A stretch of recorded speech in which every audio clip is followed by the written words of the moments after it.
Hello. Well, not all of us woke up to snow on the ground this morning, but my goodness, it was bitterly cold because we held on to this east to northeasterly flow of air from the Baltic. But we lose that flow over the next few days. More about that in a moment. But today, with the winds gusting between 35 and 45 miles per hour, despite the sunshine, it really did feel very raw.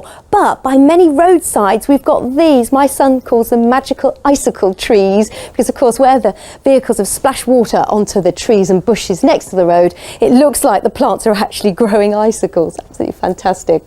Now, overnight tonight, it looks like it's going to be largely dry. We're expecting cloud to increase eventually from the north, but still some clear spells at times and one or two showers, and these could be of rain or sleet. But I think for most of us, it's going to be dry. Not as cold as last night. We're looking at temperatures between about +1 to -1, and the winds easing down a touch and starting to turn more northerly overnight tonight. But the Met Office have issued a yellow warning for ice. It's valid until 9 o'clock tomorrow morning. The yellow indicates the area most affected, and we are likely to see some treacherous driving conditions and some icy pavements too, especially where roads and pavements are untreated.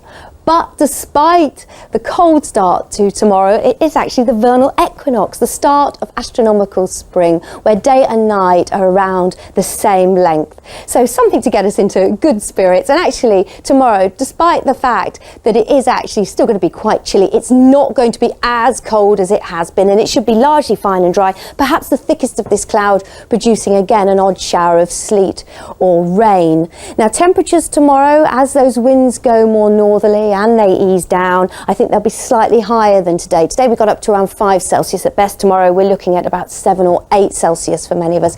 8 is 46 degrees Fahrenheit. And then on Wednesday, high pressure building in from the southwest. We've got this front to the northwest, but I think for us it's looking quite a nice day, largely fine and dry, quite a lot of sunshine, although as that front in the northwest pushes closer, it could introduce a bit more in the way of high cloud, turning the sunshine hazy. But by Wednesday we're looking at highs of 9 Celsius, and I think beyond that we could, on many days, be back into double figures and closer to average. Now, Thursday, probably a fine dry day with some sunshine to start off with, but rain staying to the west. That rain probably not arriving until quite late on Friday, and then possibly some showers into the weekend and beginning of next week. And just before I go, these are your overnight lows.